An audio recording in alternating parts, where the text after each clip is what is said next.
On August 5, 2025, the world is stunned by a development that few could have predicted. News outlets across the globe scramble to cover the story, as headlines flash and social media erupts with disbelief and speculation. Taiwan has agreed to unification talks with China under the One Country, Two Systems framework, a move that instantly becomes the center of international attention and debate. This marks a dramatic reversal of decades of policy, shaking the Indo-Pacific and global order. Markets react with volatility, and world leaders convene emergency meetings to assess the implications. For generations, Taiwan has fiercely protected its democracy and unique identity, resisting pressure and threats. The idea of unification has long been a red line for many, making this decision almost unthinkable for both citizens and observers. The Taiwan Strait, long a flashpoint for global conflict and military tension, now faces a new, uncertain chapter. The world watches anxiously, aware that the balance of power in East Asia could shift overnight. What does this mean for Taiwan's 23 million people, whose daily lives and futures now hang in the balance? How will families, businesses, and communities adapt to this seismic change? We'll explore the political, economic, social, and international consequences of this historic move, examining how it could reshape alliances, economies, and the very fabric of society in Taiwan and beyond. To understand the gravity of this moment, we must look back at Taiwan's remarkable journey, from decades of authoritarian rule to a vibrant, resilient democracy. This history makes today's decision all the more profound and complex. The choices made now will not only shape the fate of a nation, but also influence the stability and future of an entire region. The world holds its breath as a new chapter begins. One country, two systems, was Deng Xiaoping's bold vision to reunite territories like Hong Kong, Macau, and Taiwan with China, while offering a unique promise. These regions could retain their own economic and political systems, separate from the mainland's socialist model. It was a proposal designed to reassure those wary of Beijing's control, suggesting that autonomy and local governance could coexist with Chinese sovereignty. The idea was simple in theory: autonomy in exchange for sovereignty. Beijing would regain control, but daily life, freedoms, and even legal systems would remain unchanged, at least on paper. But in Taiwan, the proposal was always met with deep skepticism and even outright rejection. For decades, democracy, free speech, and a vibrant civil society have flourished in Taiwan, standing in stark contrast to Beijing's one-party rule. Many Taiwanese saw the offer as a veiled threat, not a genuine compromise. The fate of Hong Kong, where promised freedoms were gradually eroded by Beijing's imposition of the national security law, only hardened Taiwan's opposition. The world watched as Hong Kong's autonomy unraveled, fueling fears that Taiwan would face a similar fate if it accepted the deal. Over the years, public opinion in Taiwan has been remarkably consistent. Polls have shown overwhelming support for maintaining the status quo, with unification under Beijing's terms never gaining real traction among the population. The idea of one country, two systems became synonymous with lost freedoms and broken promises. Today, most Taiwanese, especially the younger generation, identify solely as Taiwanese, not Chinese. This strong sense of identity has become a powerful barrier to Beijing's ambitions, making the prospect of unification seem more distant than ever. For many, the one country, two systems model is seen not as a path to peace, but as a direct threat to hard-won freedoms and democratic values. The memory of Hong Kong's struggle serves as a constant warning. Yet, against all odds and despite decades of mistrust, Taiwan's leaders have now agreed to talks with Beijing.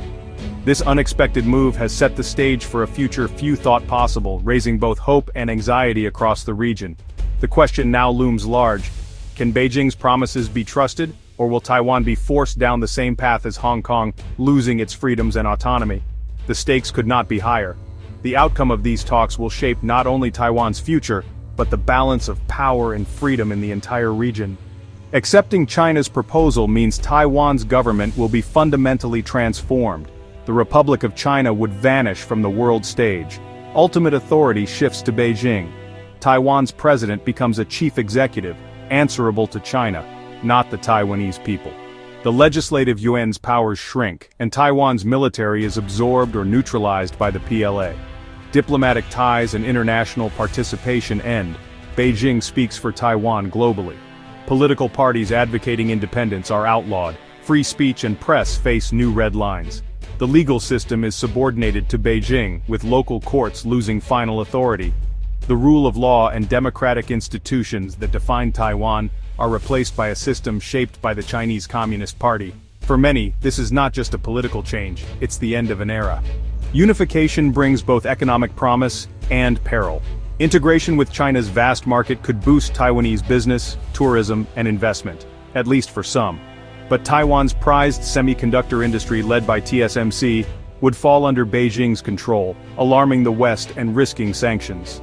Small and medium businesses could be squeezed out by Chinese state-backed giants, and economic dependency on Beijing would grow.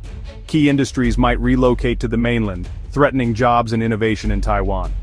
Rising property prices and wage pressure could deepen inequality and fuel social unrest.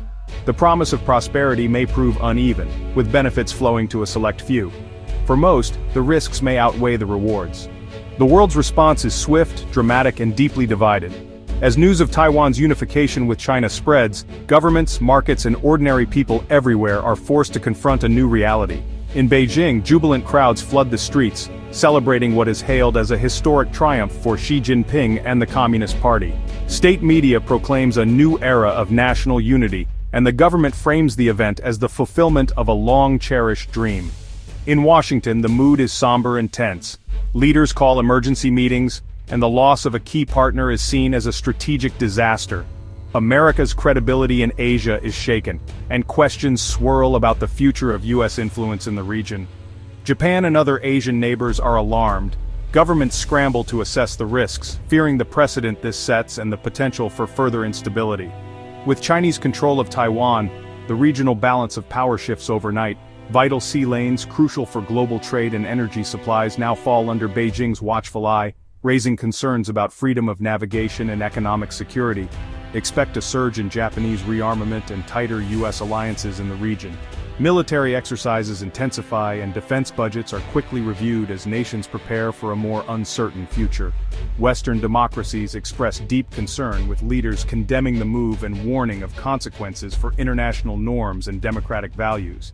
Yet, economic ties to China complicate any response. European and American businesses weigh the risks of sanctions or disengagement as global markets react with volatility and uncertainty. Some in the global south welcome the move, seeing it as a challenge to Western dominance and a sign of a shifting world order. For others, it's viewed as a resolution to a long-standing conflict, offering hope for stability and new opportunities for cooperation with China. The world order is redrawn as alliances shift and the geopolitical landscape is transformed. The United Nations convenes urgent sessions, but consensus is elusive. China's power and influence are now dramatically expanded, with Beijing asserting itself as a global leader and setting the tone for the future of international relations. Allies question U.S. security guarantees, and debates erupt over how to respond to China's assertiveness. The sense of uncertainty is palpable. A new era of great power rivalry begins, with the US and China locked in a contest for influence, technology, and military supremacy. The shockwaves of this momentous change will be felt for years to come, shaping the destinies of nations and the lives of billions around the globe. Unification tears at Taiwan's social fabric. For many, especially the young, this is a betrayal of identity and democracy, sparking mass protests and a surge in emigration. Families are divided, public life is tense and uncertain. Open debate gives way to caution as fear of repercussions grows. Yet, a minority welcomes the change, hoping for stability and economic gain. Society polarizes, with clashes between pro- and anti-unification groups. New symbols of authority appear: PLA troops, the PRC flag, and a reformed education system promoting Chinese identity. For most, life becomes a daily negotiation with a system that feels imposed and alien. The spirit of Taiwanese democracy may survive, but only in subtle, defiant ways. Taiwan's decision to accept unification would be a defining event of the century. It ends a decades-long standoff but opens a future filled with uncertainty and risk. Democracy is extinguished, and China claims a major strategic victory. Taiwan's identity, economy, and society are fundamentally changed.